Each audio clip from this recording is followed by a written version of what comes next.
Bonsoir à toutes et à tous et bienvenue à ce webinaire 1 heure pour comprendre, organisé par l'Association française pour la prévention des catastrophes naturelles et technologiques. On va vous laisser le temps de vous connecter progressivement. Donc, ce cycle de webinaire qui est organisé depuis maintenant 2 ans par la FPCNT et qui vous propose d'éclairer en fonction des numéros et des éditions qui se succèdent, des points et des projets, des démarches qui sont dans nos territoires ou au national et qui constituent autant d'exemples à transposer ou à encourager donc largement. Ce soir, donc, le titre de ce webinaire est le suivant: le réseau français des Fab Labs et les communs de l'urgence, se souvenir, se préparer et se projeter. Donc, nous accueillons et nous remercions Jeanne Piacentino et Denis Pansu. Jeanne, vous êtes chef de projet commun d'urgence au sein du réseau français des Fab Labs. Et Denis, vous êtes membre de ce même réseau français des Fab Labs et chef de projet tiers-lieu SEM Territoria. Donc, ce projet des communs de l'urgence vise à mieux préparer la mobilisation citoyenne pour les crises à venir, tout en capitalisant sur les crises passées, c'est ce que nous allons voir. Et il résulte aussi d'une forte mobilisation des makers lors de la crise de la Covid-19 en 2020. Et il a été un révélateur de la capacité d'action collective et citoyenne à faire face à des événements extrêmes, et notamment, on le verra, en lien avec les risques majeurs et les effets du changement climatique. Je vais vous inviter à vous présenter si vous le souhaitez dans un premier temps, et puis après à dérouler votre présentation pendant les 45 minutes à venir. Les 15 minutes restantes seront là pour échanger sur la base des questions-réponses avec notre public ici connecté. Voilà, merci beaucoup. Merci beaucoup Virginie, bonjour à tous et merci à la FPCNT pour cette opportunité de parler des communs d'urgence aujourd'hui. Donc Jeanne Piacentino, moi je suis chef de projet, comme l'a dit Virginie, au sein du réseau français des Fab Labs et avant ça je viens plutôt du monde tiers-lieu inclusion numérique. Denis, je te laisse te présenter. Oui, bonjour à tous. Denis Pansu, donc je suis actuellement au sein d'une SEM, Société d'économie mixte, qui s'appelle Territoria, donc sur le territoire du Cher, plus précisément à Bourges. Je suis membre du réseau français des Fab Labs. J'ai été pendant 3 ans au conseil collégial et mobilisé justement sur ce projet commun d'urgence. J'avais eu l'occasion auparavant d'ailleurs de faire déjà une heure pour comprendre avec la FPCNT dans le cadre du programme numérique tout risque, où on avait abordé déjà ces enjeux de gestion de crise liés en relation avec les questions d'usage du numérique. Et par ailleurs, les tiers-lieux, en effet, ce sont des sujets sur lesquels j'interviens depuis longtemps. J'ai été moi-même à l'origine, dans d'autres organisations, de la création de tiers-lieux. Et on le reverra, mais en effet, le Fab Lab est souvent situé ou peut être partie prenante d'un tiers-lieu. Merci beaucoup. On peut peut-être démarrer sur la présentation. Donc, ce qu'on voulait faire aujourd'hui, avant de se lancer dans le thème des communs d'urgence, c'était peut-être de revenir un peu sur Fab Lab, tiers-lieu, espace du fer, de quoi on parle, parce que vous êtes assez nombreux à venir de ce milieu-là, mais aussi certaines personnes qui ne connaissent pas forcément aujourd'hui. Donc, de revenir un peu sur ce que c'est, et on vous présentera aussi le réseau français des Fab Labs dans un second temps, pour vous donner un peu une idée de ce qu'on fait. Donc, quand on parle de Fab Lab et d'espace du fer, de quoi on parle? J'aime bien prendre l'image que j'ai piquée à un collègue c'est un peu une salle de techno dans un collège, mais pour adultes et enfants, ouverte à tous ou à des personnes un peu en dehors du secteur. Et puis, il y a des machines avec lesquelles on peut travailler. Donc, c'est des ateliers partagés qui sont ouverts à des usagers alors sous différents formats, qui sont sous forme associative, qui peuvent être tenus par des collectivités, qui peuvent être dans des universités ou des entreprises. Et l'idée, c'est que c'est des lieux d'expérimentation où on peut concevoir, fabriquer, réparer, et des lieux d'apprentissage aussi, en utilisant, alors j'ai parlé de machines numériques, imprimantes 3D, CNC, découpe laser, ou des outils plus traditionnels aussi. Nous, ce qui nous intéresse aujourd'hui, c'est la capacité des Fab Labs et des espaces du faire à être des infrastructures citoyennes de proximité, donc des ateliers collaboratifs où on a à la fois des makers, donc des personnes, on va parler de Fab Managers aussi, donc des personnes qui tiennent le lieu et qui animent le lieu, mais aussi des usagers, des citoyens, d'autres associations, des entrepreneurs qui viennent pour inventer, bidouiller, réparer des solutions concrètes à leurs besoins et à ceux de leur territoire. Et donc, pour faire un petit point spécifique sur l'urgence qui est notre sujet aujourd'hui, ça peut être aussi des cellules locales de résilience qui peuvent être capables de produire, réparer et diffuser des ressources vitales, mais on aura le temps d'en parler un peu plus tard. Donc, pour vous donner des exemples un peu concrets de ce qu'on peut faire en Fab Lab, j'ai parlé de réparation, ça peut être autant des repair cafés où on vient réparer son grille-pain ou son électroménager de la maison, que des espaces de prototypage pour des entrepreneurs qui viennent tester différentes versions d'un produit avant de le fabriquer à plus grande échelle. On a eu des exemples aussi pendant la crise Covid, on y reviendra, que ce soit des lieux qui ont une capacité à agir vite et à tester plusieurs versions d'un même produit. On l'a fait avec des visières ou des masques. Ça peut être aussi des objets de fabrication de mobilier d'intérêt général. Enfin voilà, il y a vraiment énormément d'usages à ces lieux-là. Et ils s'adressent vraiment à tous. Ça peut être autant des lieux pour des enfants, pour tester des machines et faire des petits jouets ou des petits objets, que des lieux plus tournés vers la communauté et les citoyens locaux.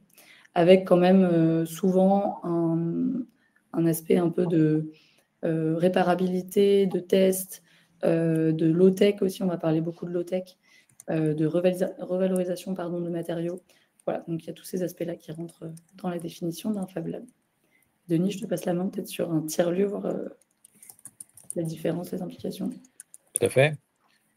Alors, je vais vous parler de cette notion de tiers-lieu qui a émergé notamment par l'entremise d'un sociologue américain qui s'appelle Ray Oldenburg, qui a analysé finalement dans la société moderne et les villes que l'on pratique, que l'on parcourt, finalement des lieux tiers qui ne sont ni le domicile, ni le lieu de travail.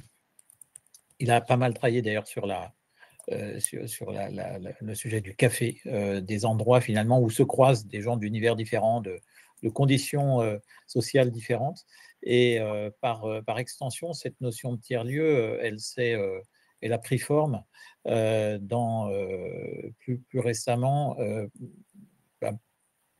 peut-être avec la volonté de trouver de la souplesse, de l'agilité dans nos sociétés qui sont peut-être très paramétrées, et parfois très cloisonnées. Et donc, la notion de tiers-lieu s'est beaucoup développée en France dans une perspective territoriale. Alors, je vous renverrai là-dessus sur des sources qui sont intéressantes, et notamment, je vais parler de Movilab, qui justement pourra vous donner une idée assez foisonnante un peu de toutes les formes de tiers-lieux qui existent. On a aussi une organisation qui a été soutenue sur un plan institutionnel en France, qui s'appelle France Tiers-Lieux. Donc là, vous avez aussi une définition de ce que l'on entend par tiers-lieu. En tout cas, on l'imagine comme des lieux d'émancipation, des lieux qui peuvent être de formation, de rencontre, de construction, de fabrication, d'émergence de projets. Voilà. Et donc, on peut considérer aujourd'hui qu'on a une certaine densité en France, on estime à peu près 3500 tiers-lieux répartis sur le territoire, dans lesquels on peut avoir notamment des Fab Labs. Ce n'est pas un schéma imposé, mais on parle aussi souvent parfois de coworking, de fonctions coworking, et puis il y a des tiers-lieux nourriciers, donc qui vont travailler plus sur la dimension aussi des circuits courts alimentaires, etc. Ce qui peut être intéressant dans nos sujets notamment. Voilà.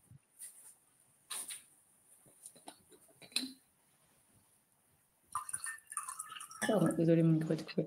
Je disais, Denis parlait des réseaux de tiers-lieux, et donc le RFF Labs, le réseau français des Fab Labs, c'est le réseau national des Fab Labs, espaces du fer et communautés du fer répartis dans toute la France. Donc, comme Denis le disait, certains sont en tiers-lieux, d'autres sont exclusivement en Fab Lab aussi.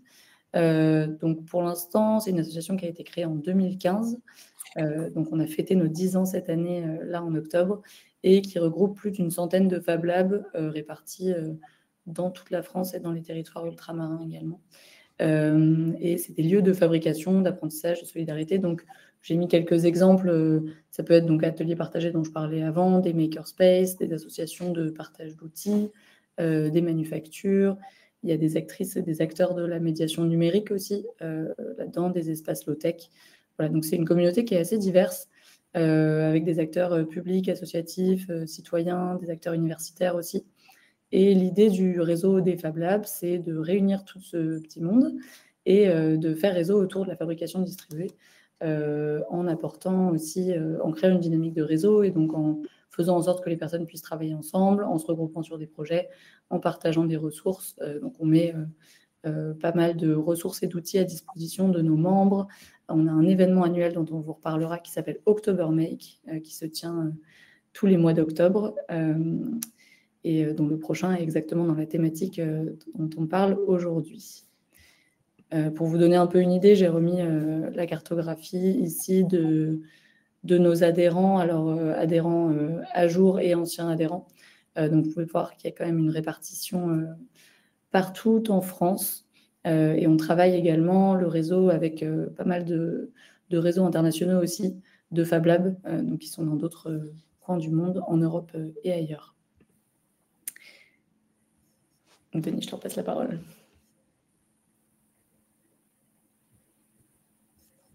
Est-ce qu'on a perdu Denis?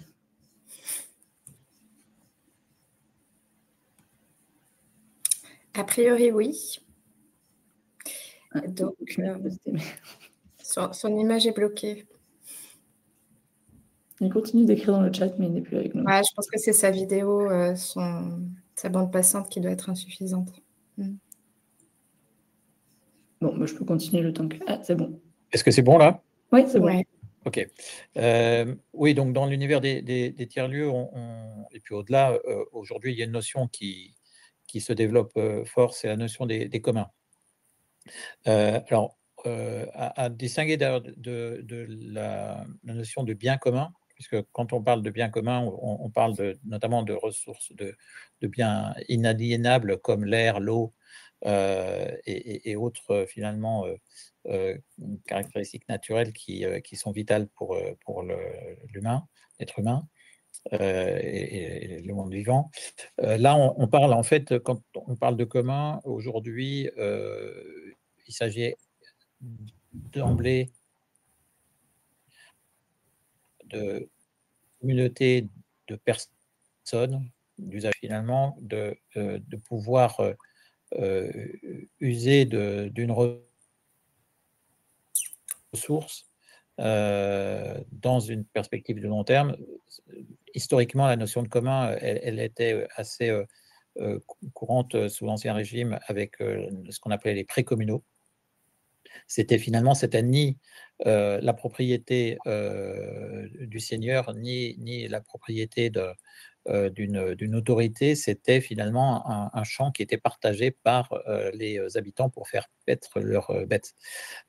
Plus récemment, on a encore des communs de ce type-là, notamment en ressources halieutiques, par exemple les pêcheries de la Ciotat, où depuis le XVIe siècle, vous avez des corporations, une corporation de pêcheurs qui est responsable de la ressource halieutique et justement dans une perspective de pérennisation de la ressource. Sur cette notion de communauté, elle est associée évidemment donc au sujet de la ressource, et donc ça peut être un bien matériel ou immatériel qui peut être en accès libre et partagé, mais sans droit qui limite cet accès. Et ajouter à cela, pour justement, comme je l'ai expliqué, enfin fait allusion dans le cas de la pêcherie, évidemment, pour pouvoir gérer cette ressource en tant que communauté d'usagers, il faut des règles. Et donc, c'est là qu'apparaît la notion de gouvernance. Et donc, le commun, finalement, c'est au croisement de ces trois notions. Communauté de personnes, une ressource à disposition dont il faut veiller à la pérennité, et un système de gestion, de concertation entre les personnes pour justement assurer cette pérennité. Donc on n'est ni dans le champ du privé, ni dans le champ du public. Je précise au passage que cette notion de commun, elle a disparu dans le code civil, donc Napoléon Ier. Et aujourd'hui, on la voit réapparaître face aux enjeux, notamment de raréfaction des ressources et puis des impacts des crises climatiques. Voilà.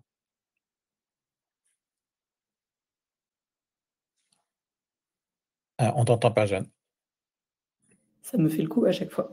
Non, je disais pourquoi est-ce que nous, on parle aujourd'hui de commun d'urgence et pourquoi on a décidé d'allier cette notion de commun à la question de l'urgence. Donc déjà, peut-être revenir un peu sur ce qu'on entend par urgence aussi avant de se lancer dans le concept. Mais on a observé qu'en temps de crise, c'est pas nous, hein, c'est globalement, on observe qu'en temps de crise, la notion d'entraide remonte vraiment au sein des communautés qui traversent ces crises-là, que c'est des moments où tout le monde travaille ensemble, que c'est des moments où on efface aussi certaines barrières sociales et où du coup on crée du commun, en fait, par la force des choses, où la gouvernance, la ressource et toutes les personnes qui gravitent autour se mettent ensemble pour avoir des réponses qui soient adaptées aux besoins actuels qui émergent via la crise.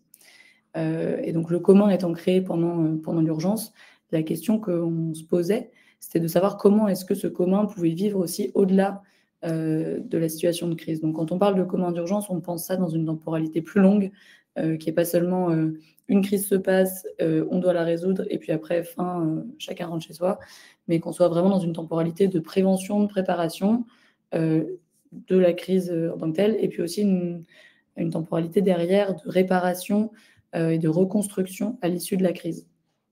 Et c'est là où nous, on voit, en tant que communauté, un intérêt à ce que des acteurs comme les tiers-lieux et les Fab Labs puissent être sollicités, puissent être mobilisés et se mobilisent déjà dans ces temps de crise-là, à travers le lien qu'ils ont avec leurs usagers, avec les communautés locales, avec les autres acteurs autour d'eux.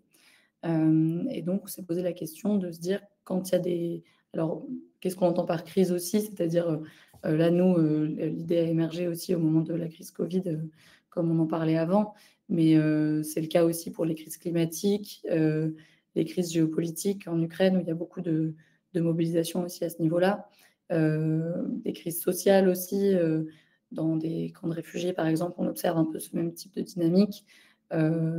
Crise politique aussi, sur toutes les questions par rapport à l'extrême droite et tout, on se pose aussi les mêmes questions.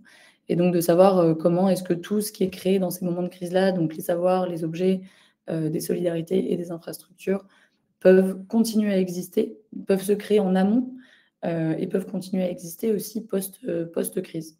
Parce que souvent, en fait, ce qu'on va réussir à mobiliser au moment d'une crise, c'est des communs qui ont déjà été pensés en amont. C'est-à-dire que si on a déjà un réseau d'acteurs qui est habitué à travailler ensemble, qui se connaissent, qui ont des compétences, des ressources physiques, logistiques et intellectuelles complémentaires et qui savent les utiliser ensemble, en fait, la réponse à la crise, elle va être plus complète et plus pertinente que des gens qui découvrent un peu à ce moment-là et que des choses qui sont créées dans la panique, même si ça peut aussi évidemment être intéressant. Ce que nous, on prône comme approche, c'est, et ce qu'on essaye de voir aussi à travers ce projet, et j'y reviendrai un peu plus en détail sur la partie vraiment concrète des livrables, mais ce qu'on essaye de voir, c'est comment est-ce que des espaces du faire et des tiers-lieux peuvent compléter la réponse actuelle à la crise. Et comment est-ce qu'à travers ces acteurs-là, on peut aussi encourager la mobilisation citoyenne, à la fois dans la réflexion et la préparation avant, dans la reconstruction après, mais aussi dans la réponse à la crise. Parce que ce qu'on observe, c'est que avoir une position active dans une réponse à une crise, déjà permet un peu de sortir de la sidération, de la panique et voilà, de se mettre direct en action, mais aussi permet de mieux gérer derrière le trauma qui peut en résulter quand on a été directement impliqué dans la réponse à la crise.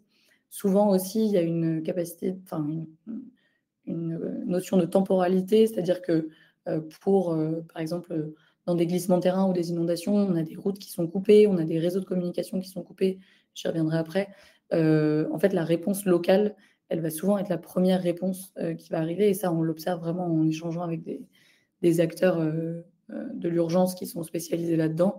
En fait, la réponse de la société civile, ça va être le plus gros morceau de la réponse, la première réponse qui va arriver à une crise. Donc là-dedans, se dire comment est-ce que nous, on peut équiper en tant que réseau les acteurs qui sont directement sur le terrain pour qu'ils puissent être en capacité de répondre et de venir alimenter cette réponse citoyenne-là. Donc voilà, donc il y a plein d'aspects pourquoi on s'est penché sur la question des commandes d'urgence. Nous, ce qu'on veut faire en tant que réseau, c'est reconnaître déjà cette mobilisation-là, la légitimer, parce que pour beaucoup d'acteurs institutionnels ou acteurs de l'urgence classiques, souvent par méconnaissance, parfois par ce qu'on a entendu des lieux et des Fab Labs, les labs peuvent être un peu vus comme des personnes qui font des Pikachu en imprimante 3D ou alors qui font des prototypes pour des start-upers. Et en fait, la vérité, elle se situe souvent un peu entre tout ça, mais on a aussi eu à cœur de légitimer la place que peuvent prendre les Fab Labs dans cette réponse à la crise. Donc ça passe par... attends, je vais pas finir. Ça passe par la reconnaissance, la documentation, et puis de venir renforcer aussi ces réseaux d'entraide et d'autonomie collective. On parle beaucoup en ce moment de résilience, de robustesse. Comment est-ce que ces lieux-là peuvent venir jouer un rôle d'infrastructure locale de résilience avec les réseaux qui sont les leurs et avec les usagers et les compétences qu'ils ont au sein des réseaux. Pourquoi c'est intéressant aussi de se pencher sur la question des Fab Labs dans les communs d'urgence? C'est parce que souvent, les communs d'urgence, ils sont à la fois situés et matériels. Quand on parle de communs, on parle souvent de communs numériques.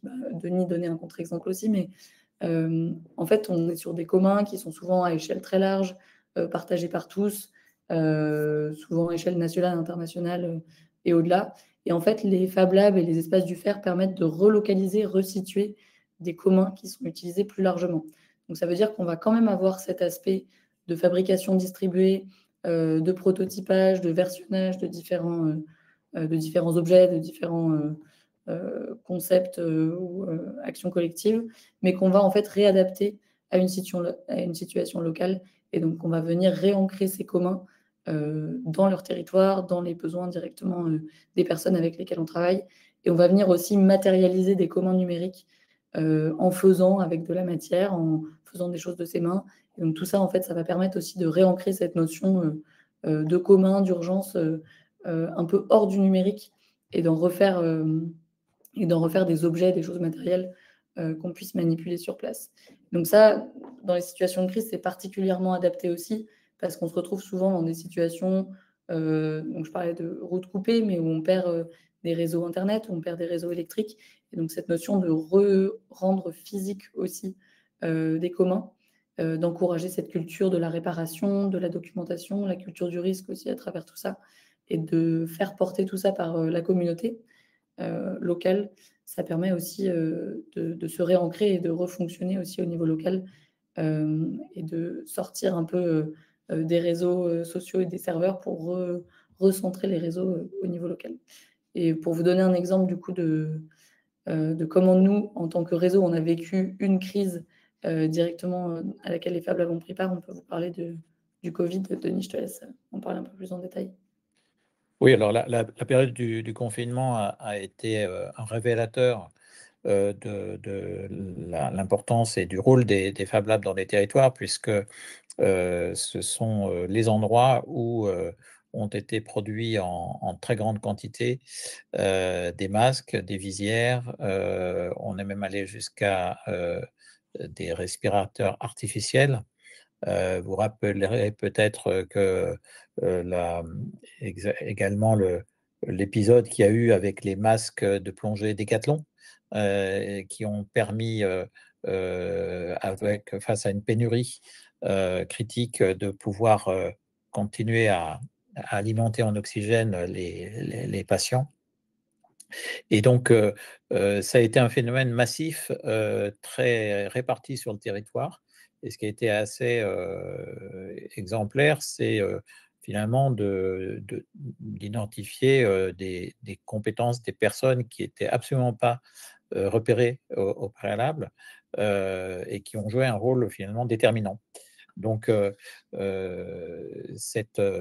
qui était finalement l'efficacité des Fab Labs était due notamment au fait qu'on avait des communautés d'acteurs qui avaient déjà la culture du partage de méthodes, de plans, ce qui fait que la diffusion des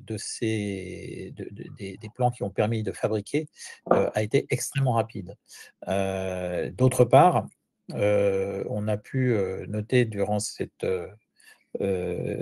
épisode majeur que des coopérations se sont faites entre Fab Lab et acteurs de l'État, entre Fab Lab et acteurs industriels, parce que justement, il y avait une agilité et une capacité de réponse et de mobilisation qui était inédite et qui n'existait pas dans le schéma organisationnel habituel. Donc, finalement, cette agilité, elle a été extrêmement bénéfique pour l'ensemble des citoyens du territoire.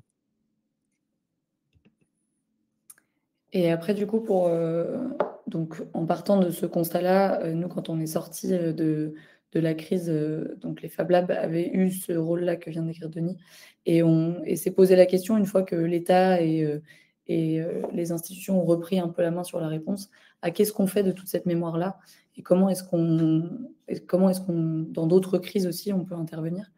Donc là, je vais vous partager 4 grands axes sur lesquels les Fab Labs peuvent intervenir en temps de crise. Ce n'est pas exhaustif, c'est juste pour donner un peu des exemples de ce qu'il est possible de faire.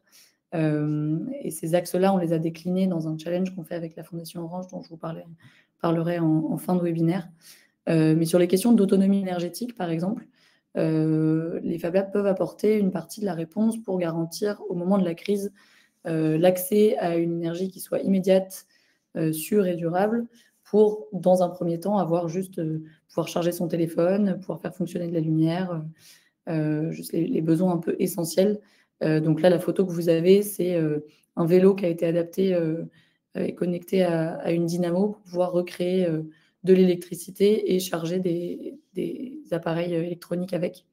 Donc c'est un des exemples. On peut créer des lampes dynamo, on peut créer des batteries qui soient partagées, on peut créer des kits solaires, des stations de recharge collective, tout ça. Donc il y a pas mal de choses qui peuvent être faites.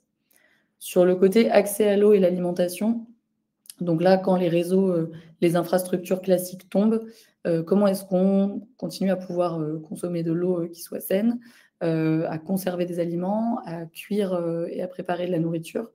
Donc là, il y a pas mal de solutions techniques qui existent aussi. Ce que vous voyez en image, c'est un rocket stove. Donc c'est une petite solution qui n'utilise pas beaucoup de bois ni d'énergie pour faire cuire des aliments, par exemple. On peut faire des microfiltres à eau. On a des solutions de récupération et de stockage d'eau de pluie. On a des objets multifonctions aussi qui peuvent être à la fois des seaux filtrants et puis qu'on peut transformer en assises aussi de manière assez frugale avec des matériaux déjà disponibles. Vous connaissez sûrement les frigos du désert qui sont des dispositifs de conservation. On a d'autres choses comme des marmites norvégiennes par exemple aussi. Donc tout ça, c'est des solutions assez low-tech qui nécessitent assez peu de matériel ou du matériel qui est déjà disponible sur place et qui sont assez bien documentés. Et donc, on peut créer assez facilement en temps de crise. Sur la question de la communication de crise et d'entraide, la question de l'information notamment, c'est un vrai sujet quand une crise arrive. Alors, crise, peu importe, en fait, qu'on soit dans une cyberattaque, une catastrophe climatique ou une pandémie, en fait, la question, ça peut résulter à la même chose qui peuvent être les infrastructures ne tiennent plus, ou certaines infrastructures électriques sont coupées, ou des routes sont coupées, et donc le résultat peut être coupure d'électricité ou de réseau. Et donc là, comment est-ce qu'on fait pour que la population ait de l'information qui soit fiable, pour garantir que l'information soit inclusive aussi, parce que justement que la crise ne soit pas un prétexte à l'exclusivité, et qu'on ne retombe pas dans des vieux schémas où on n'a que de l'information écrite, par exemple, qui exclut les enfants qui ne savent pas encore lire, ou que de l'information en français qui exclut les personnes allophones. Mais comment est-ce qu'on pense des dispositifs d'information qui soient fiables, qui soient vérifiés et qui soient inclusifs pour toutes les personnes concernées par la crise? Donc là, il y a plein de choses qui peuvent être faites en Fab Lab, des pictogrammes universels qui puissent être imprimés, découpés, des panneaux de signalisation, des kits de communication. Alors là, on a pas mal de choses. Je vous ai mis un exemple d'un réseau mesh pour recréer de la communication au niveau local entre différents points émetteurs-récepteurs de communication. On peut penser aussi des solutions plus low-tech comme des murs de l'entraide que le Fab Lab viendrait imprimer et sur lesquels on demande aux personnes de mettre de quoi ils ont besoin et les compétences en face.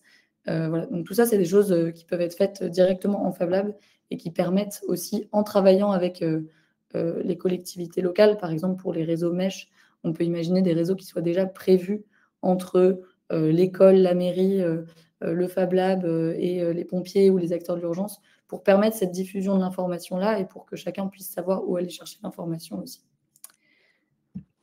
Et enfin, le dernier axe, c'est premiers secours citoyens et protection. Et donc ça, c'est en attendant des secours. Donc tout ce qu'on vous dit là, évidemment, l'idée, c'est jamais de venir faire le travail des acteurs de l'urgence à leur place, parce qu'évidemment, ils sont plus équipés, ils ont les chaînes logistiques, ils ont le matériel, mais c'est plutôt de venir combler cet interstice entre le moment de la crise et la réponse plus organisée, et de venir en fait outiller des personnes pour pouvoir agir vite. Et donc ça, il y a plusieurs aspects. Je parlais de trauma tout à l'heure, il y a tout l'aspect aussi premier secours psy, donc l'accueil des personnes, l'orientation, le réconfort des personnes qui sont impactées aussi. Les tiers-lieux et les Fab Labs ont ce rôle-là, en fait, même hors temps de crise. Alors, on vit dans un monde de polycrise, donc on ne sera peut-être pas d'accord là-dessus, mais en tout cas, on ce rôle-là au quotidien aussi d'orientation, de réconfort, de premier lien vers une réponse plus institutionnelle. En fait, en temps de crise, la question se pose aussi. Donc, comment est-ce qu'on fait, par exemple, pour avoir des espaces de réconfort, par exemple pour les enfants, les impliquer directement aussi dans la petite fabrication. Ça leur permet aussi de prendre part à la réponse et de ne pas se sentir exclus ou qu'ils sentent qu'on essaie juste de détourner leur attention, mais vraiment de les inclure aussi là-dedans, des kits pédagogiques, et puis après des choses un peu plus simples comme des sifflets de secours ou des lampes frontales. Tout ça, ça permet aussi de pallier le délai qu'il y a entre la crise et la réponse plus organisée. Donc pour vous parler en fait maintenant très concrètement de ce qu'on fait dans ce projet-là, donc je vous ai parlé de pas mal de choses, mais en fait tout ça, ça repose autour de 3 grands piliers qu'on a décidé de transformer en axe opérationnel dans notre projet commun d'urgence. Ces 3 grands axes représentent un peu aussi la temporalité de la crise dont je vous parlais. Le premier axe, c'est se souvenir. Donc comment est-ce qu'on fait pour que tout ce qui est créé dans ces temps de crise soit documenté, soit accessible, qu'on puisse aller s'appuyer dessus aussi pour ne pas réinventer et recréer à chaque fois ce qui a déjà été fait. Ça s'inscrit aussi dans une démarche plus large et plus long terme de toute la dynamique autour de la mémoire des anciens, de se rappeler par exemple, on le voit quand il y a des avalanches en montagne, et ben en fait assez souvent on a construit dans des endroits où les anciens savaient qu'il ne fallait pas construire. Et ça, on le voit quand on regarde des vieilles cartes et qu'on regarde, par exemple, le nom de certains cols ou de certains pics qui, dans le patois local, voulaient dire pic de l'avalanche ou pic. Voilà. Et en fait, tout ça, ça a été vécu, ça a été documenté. Et on a tendance un peu à oublier ça et à passer à autre chose. Et la nécessité de toujours construire plus et tout se met un peu aussi au milieu de tout ça. Mais donc, de se dire comment est-ce qu'on va chercher cette mémoire-là et qu'on continue à la faire vivre. Et comment est-ce qu'elle permet aussi de continuer ces dynamiques d'entraide qui naissent dans des moments de crise. Donc ça, c'est tout le pan se souvenir, donc documenter et valoriser des communs qui sont créés dans l'urgence. Ensuite, on a le pan se préparer. Donc ça, c'est vraiment nous en tant que lieu, en tant que Fab Lab, en tant qu'espace du faire, comment est-ce qu'on est prêt s'il n'y a plus d'électricité, s'il n'y a plus de réseau, si nos chaînes logistiques sont coupées, s'il n'y a plus de matières premières, comment est-ce que nous, on est prêt en fait à répondre à ces crises-là. Donc à la fois matériellement, logistiquement, comment est-ce qu'on se prépare. Donc imaginez des générateurs de secours, imaginez des modèles de fabrication distribués où chacun a certaines ressources et qu'on peut mettre en commun. Imaginez des protocoles de réponse à la crise où, par exemple, le Fab Manager sait que s'il a besoin d'être mobilisé dans le lab, quelqu'un d'autre pourra s'occuper de ce dont il a besoin de s'occuper lui de son côté de manière personnelle. Enfin voilà, c'est des protocoles qui existent en fait pour les collectivités, pour les acteurs de l'urgence. Donc comment est-ce que nous, en tant que réseau, on encourage aussi les lieux qui le souhaitent à réfléchir à ces protocoles-là. Donc ça, c'est pour le lieu, et puis de se préparer aussi en tant que communauté. Donc comment est-ce que le lieu peut créer, par exemple, des journées d'exercice de préparation avec ces communautés, donc de faire une crise fictive et d'aller repérer sur son territoire où sont les ressources matérielles, logistiques, associatives à mobiliser en temps de crise, d'observer son territoire justement au prisme de la crise, à se dire, bah tiens, là il y a du bois, là il y a une source d'eau, là il y a les pompiers, enfin voilà, de connaître un peu aussi son territoire à ce prisme-là. Et puis le dernier axe, c'est se projeter, donc c'est comment est-ce que collectivement déjà on fait parler de cette notion de commun d'urgence, de la notion de l'implication des populations et de la société civile dans la réponse aux crises, et comment est-ce qu'on réfléchit à tout ça collectivement pour en faire un vrai sujet. Et donc, attenant à cette feuille de route, on a des réalisations qu'on est en train de mettre en place. Sur la partie se souvenir, on réfléchit à une exposition qui soit contributive, modulaire et itinérante. Donc, c'est une exposition qui mêlerait à la fois des témoignages, des objets, des images, des vidéos, qui aurait une vocation à être un peu immersive aussi, et à venir se nourrir en fait de tous les lieux qu'elle traverse pour collecter cette mémoire-là et la faire vivre en fait et l'alimenter au fur et à mesure des lieux qu'elle peut traverser.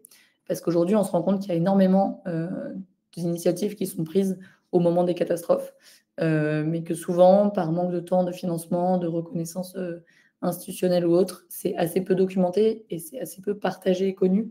Alors, dans le réseau, on en parle, mais même au-delà, c'est compliqué à trouver. Donc, l'idée, c'est que cette exposition, elle permette de faire ressortir tout ça et de le re-rendre accessible à tous. Dans la partie se préparer, on travaille à 2 réalisations. L'une qui serait une boîte à outils de l'urgence, donc qui regrouperait à la fois les bons fichiers à avoir hors ligne, potentiellement un document de premier secours psy, un document qui permettrait de préparer une journée de test, d'exercice à une crise. Voilà, l'idée, c'est comment on se prépare en tant que lieu. Et puis un jeu sérieux sur la coopération en temps de crise. Et donc ça, c'est directement un jeu dans lequel le Fab Lab peut prendre le rôle de la collectivité, qui peut prendre le rôle de l'acteur de l'urgence type Croix-Rouge, aux pompiers, qui peut elle-même prendre le rôle de l'entrepreneur ou du commerçant local, et donc avec des scénarios de catastrophes réelles ou fictives en fonction de s'il y a des risques identifiés sur le territoire, voir comment tout ce monde travaille ensemble en fonction de ses enjeux, ses ressources et ses besoins. Et donc un peu aussi participer à une connaissance commune, une interconnaissance, et puis travailler les réflexes en fait, qu'on pourra activer en temps de crise. Et enfin, dans la partie se projeter, on travaille à un colloque scientifique pour documenter cette démarche-là, prendre un peu de hauteur et adresser les sujets dont je vous parlais juste avant. Tout ça, je ne sais pas si Denis a mis le lien dans le chat, mais vous avez une page que je peux vous mettre sur notre site qui reprend tous ces éléments-là directement. Et donc, ce n'est pas un projet qu'on fait tout seul, c'est un projet qui est profondément multi-acteur, et là, j'ouvre aussi un appel à contribution à toutes les personnes que ça pourrait intéresser. Pour l'instant, c'est un projet qui est soutenu par la Fondation de France, et donc c'est un projet qui est assez jeune. Moi, je suis arrivée au sein du réseau des Fab Labs il y a 6 mois, et pour l'instant, donc, on est encore dans une phase où on cherche à agréger les bonnes volontés autour de ce projet-là.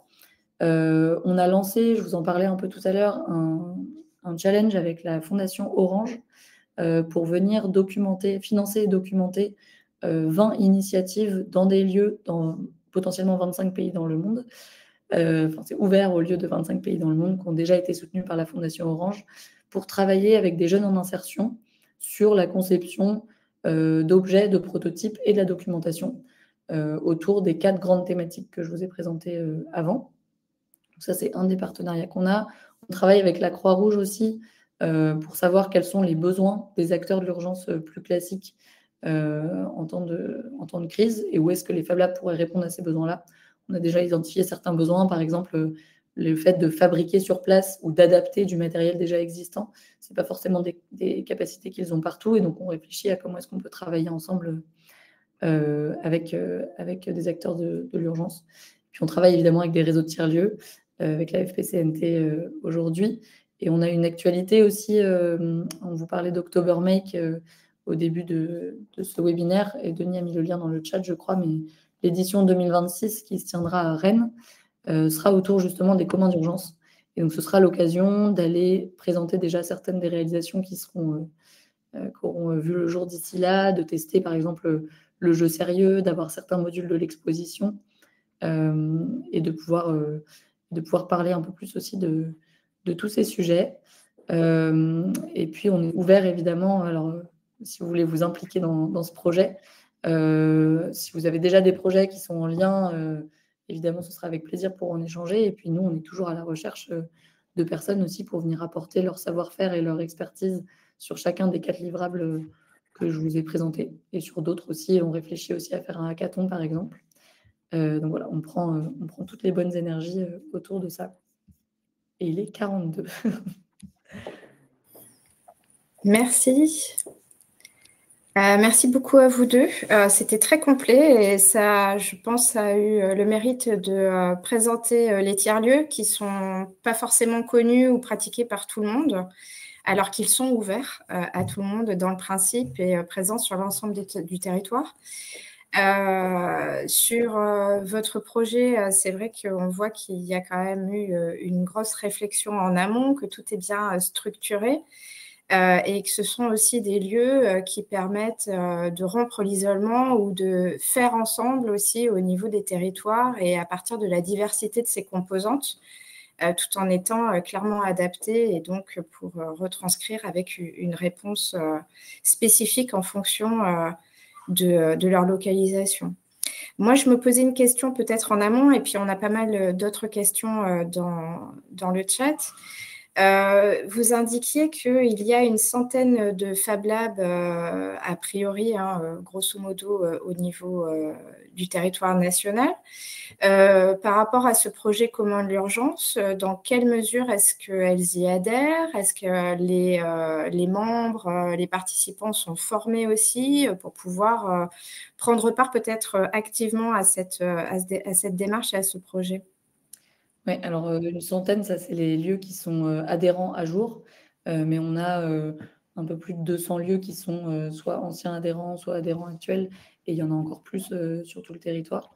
Comme je le disais, on est encore dans une première phase du projet. Alors on a présenté ce projet à toutes les phases pour l'instant auprès du réseau. Il y a des lieux qui travaillent déjà sur ces problématiques-là, d'autres pour lesquels soit c'est trop éloigné de ce qu'ils font au quotidien, soit c'est assez nouveau.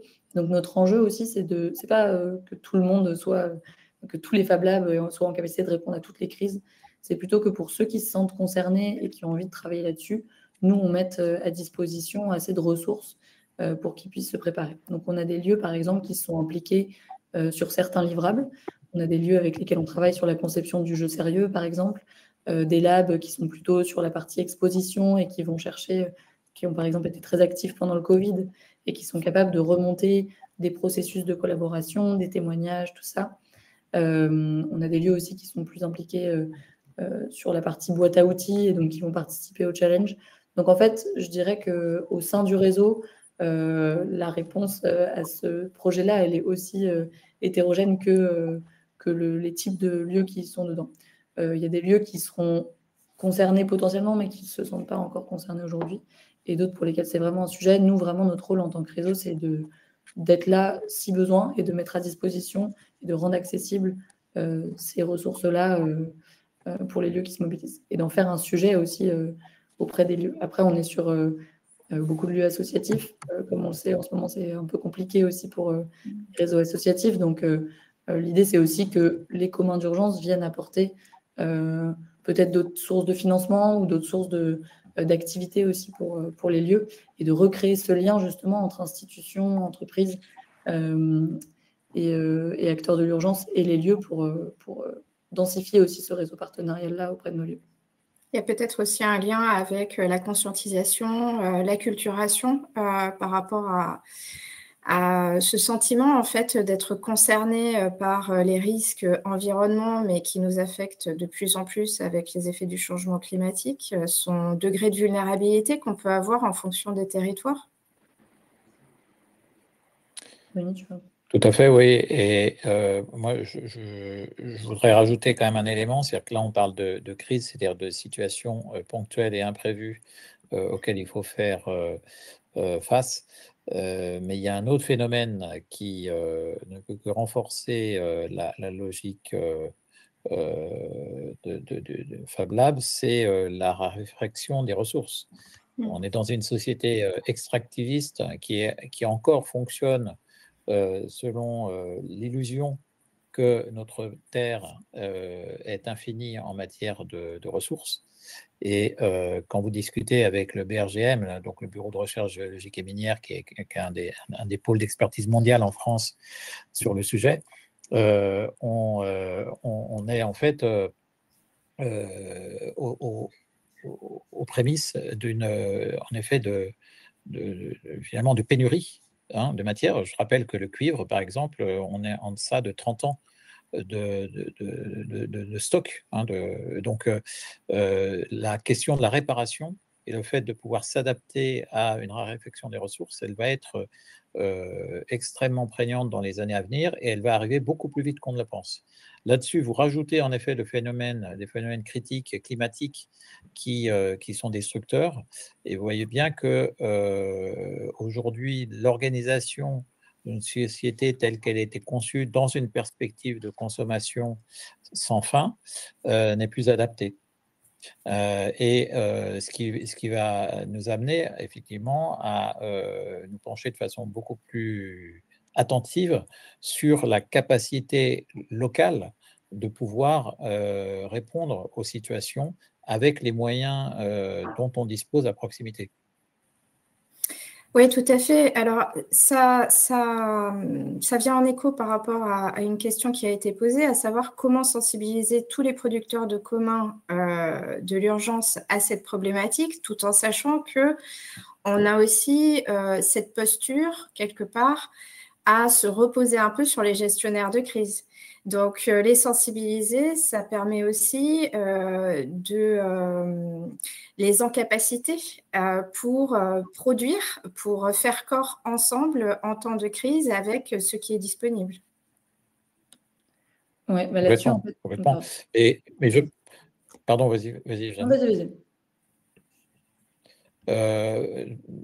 Je pense que l'atout des Fab Labs, c'est que justement, on a dans ces tiers-lieux, ces organisations, des personnes qui sont peut-être conscientes avant beaucoup d'autres de ces enjeux.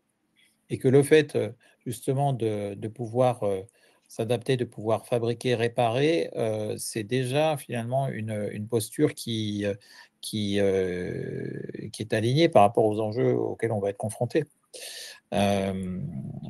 Après, on a la question probablement par rapport à l'organisation de la gestion des risques et des crises aujourd'hui, c'est probablement de voir comment on peut davantage associer la population, parce que on était dans une époque, ce qu'on appelait la prévention des crises, à une époque où finalement la fréquence était relativement faible, même si dans les territoires ultramarins, c'était quand même une réalité quand même assez régulière, hélas.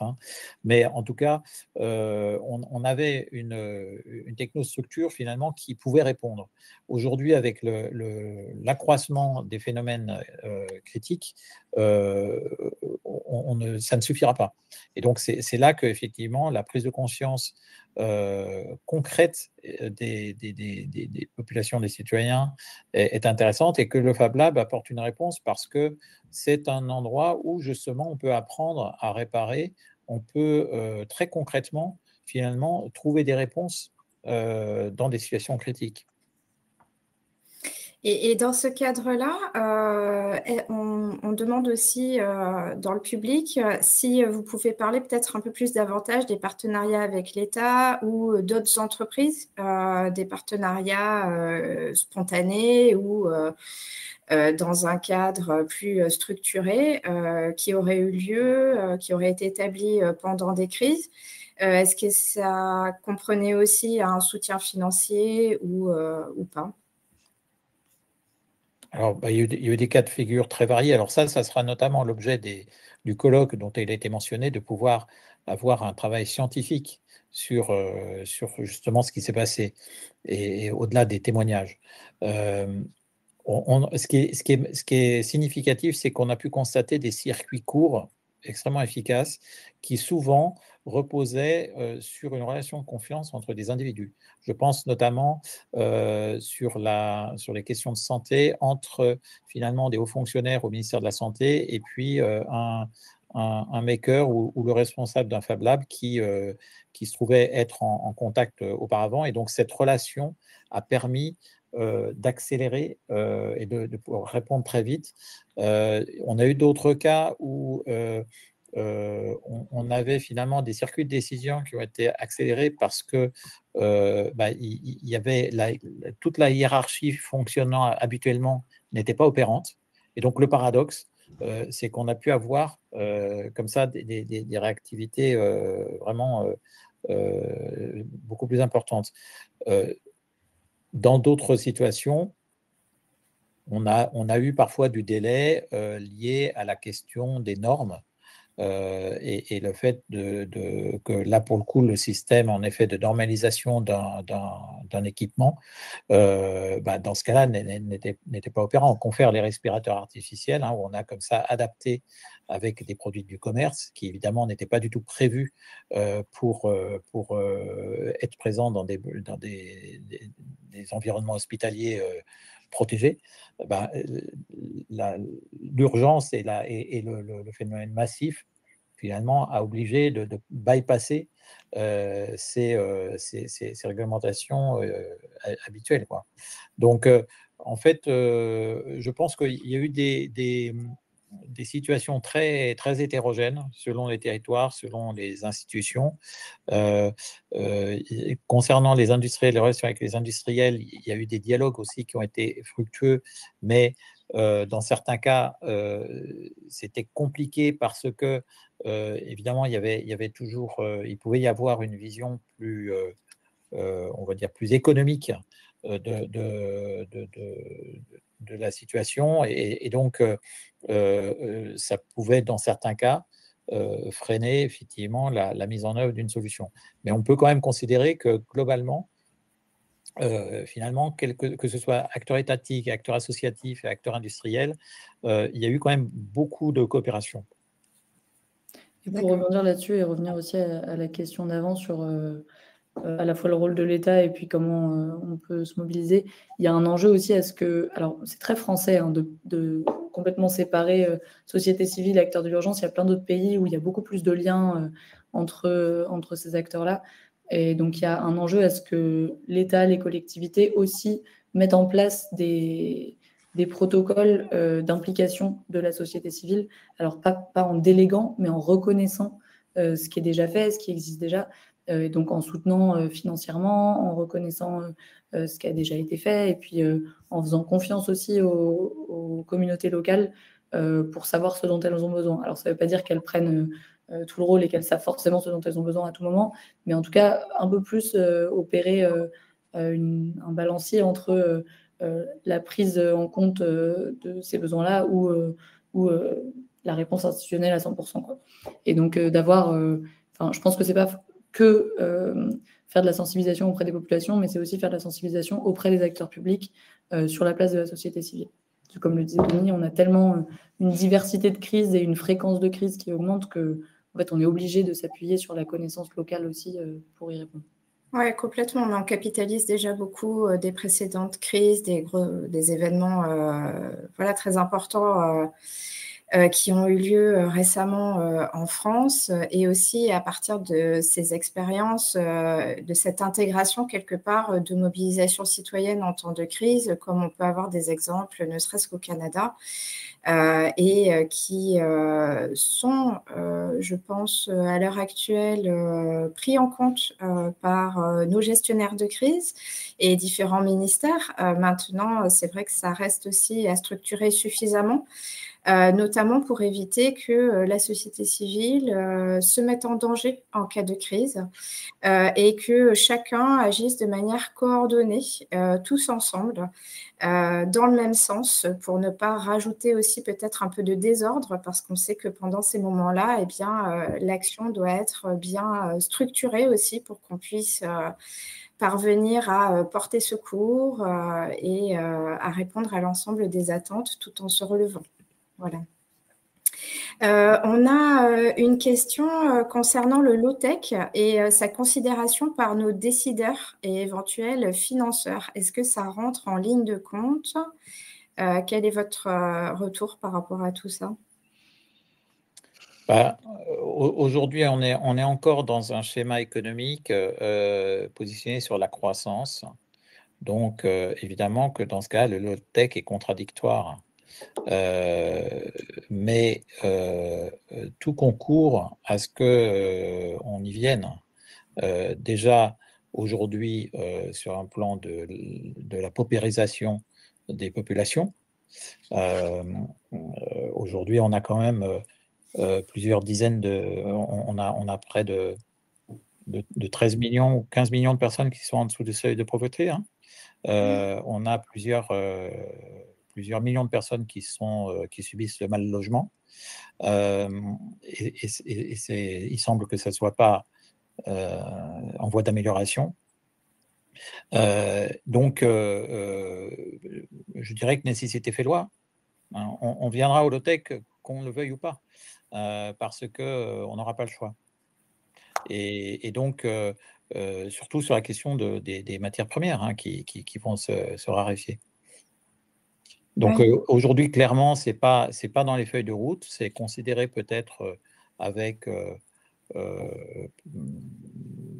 oui, c'est peu considéré, mais